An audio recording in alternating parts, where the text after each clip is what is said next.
Hi everybody. Today I don't want to make a video about myself. Well, I don't want to turn the camera on me for more than it's necessary. What I want to do is I want to show you something else.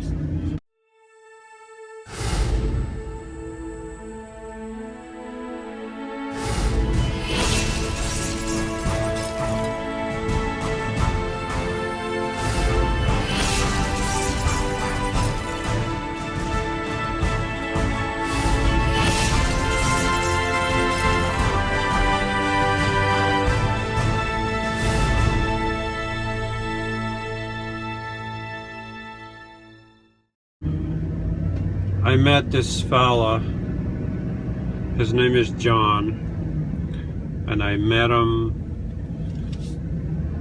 maybe about a month ago. And the reason I met him is because whenever I come here at Walmart, I see him parked over here. I see his car here all the time. And one day I decided, let me check with that guy there. Let me see what's going on. It's interesting. I know he's living in his car, it's obvious. So let me see what's going on. And we got to talking. I saw him parked here all the time. I knew somebody was living in there, and about a month ago I decided, let me just go take a look. And as I parked there on his right side, John was just arriving, and I came out. I presented myself. I told him, my name is Lewis. How are you? And he was kind of apprehensive. He was a little maybe taken back, or maybe just his personality. I don't know, but he's a very nice fella. I didn't want to intrude, but I told him, to put him at ease, I told him, listen, you see that van next to you? That's my home too. That's where I live. And he said, oh, okay. And I asked him, because it's obvious, and I asked him, I guess you live in your car here? He said, yeah, I live in my car. And I asked him, do you have any heat? I mean, it's kind of cold. Even a month ago it was cold. And he said, no, I don't have any heat. I just turn the battery on once in a while. But I do have to disconnect the battery cables because the battery drains. Yeah, so it's not very comfortable in that car, I can tell you. He's got things all over the back seats and the front seats. I guess he lays across the front seat somehow, or he just sits. But he doesn't have any heat. He's got a whole tons of stuff. I asked him if he wanted to go over to Walmart and have a sandwich at Subway. He politely refused. He said he was good, he had enough. He didn't want to. I guess from what he told me, lots of people try to help him, and if he says if he has enough, he doesn't usually accept unless he doesn't have it. So I even offered him, I didn't have much, but I offered $20, and he also politely refused. He said, I'm very good. I don't need anything. If I did, I would accept, but I'm very good. He said, I'm good. I'm just good. He just said it to me like that, and I accept that. He's got his own thing going. He doesn't have to accept anything from strangers. But the reason I'm filming that, and I'm telling you the story of John, is not to have pity on John, because this is obviously something that he's decided he wants to do. This is how, I don't know his life circumstances. I inquired a little bit. He didn't want to say, as far as, he just went as far as telling me that he's not getting money from Social Security. He's not getting money from any employer because he's not working. And he's an older fella, so he could be on Social Security, but he says he's not receiving any money from that.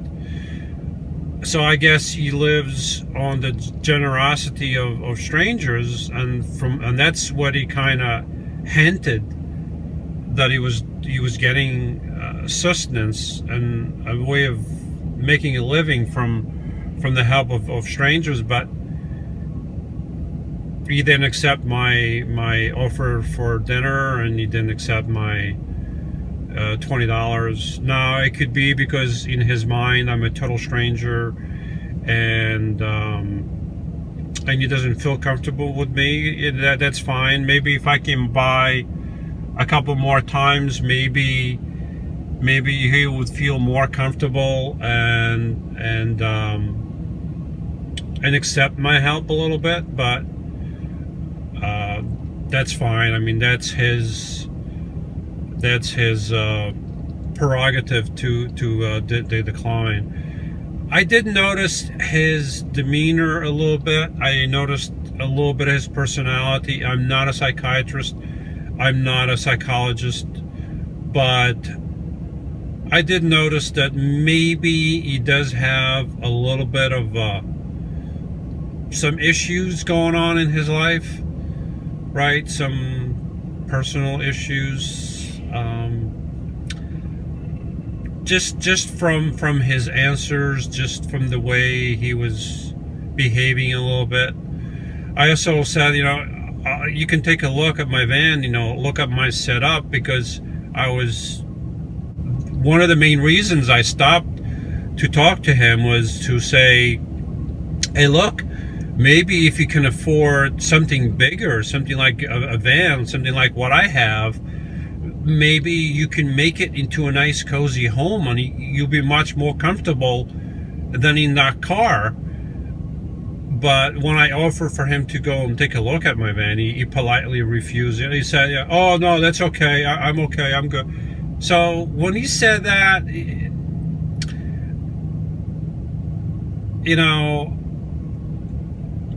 like I said, I'm no expert, but I got the hint that he's got some issues, some kind of problem.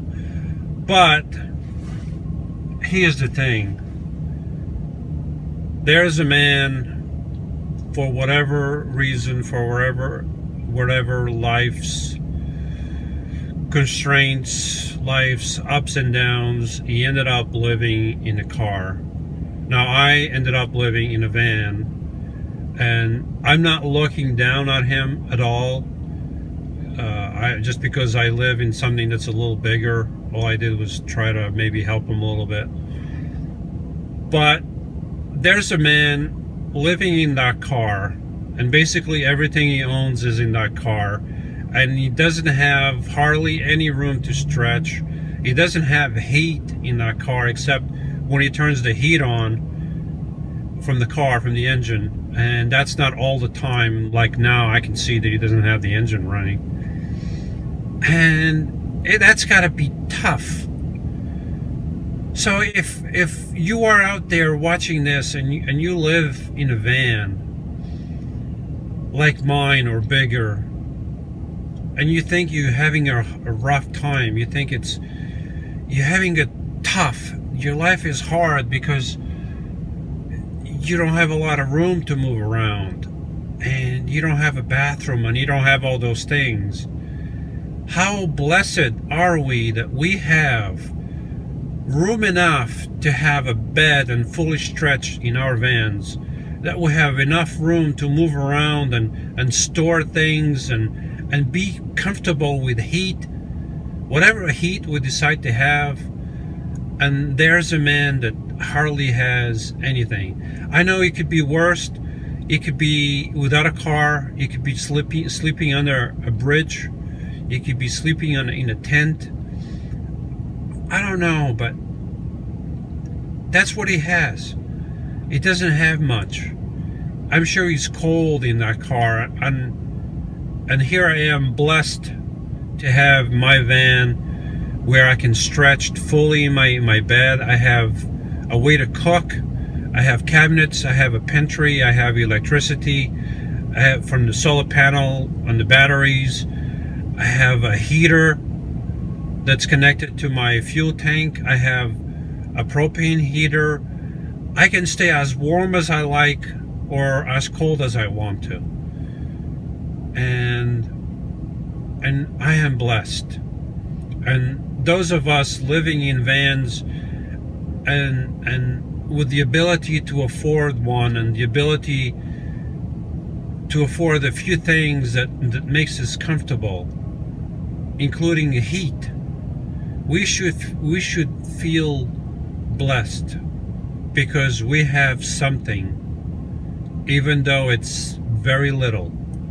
We have something that many people throughout America and throughout the world have, and that is a comfortable place to lay our heads and a way to keep us warm.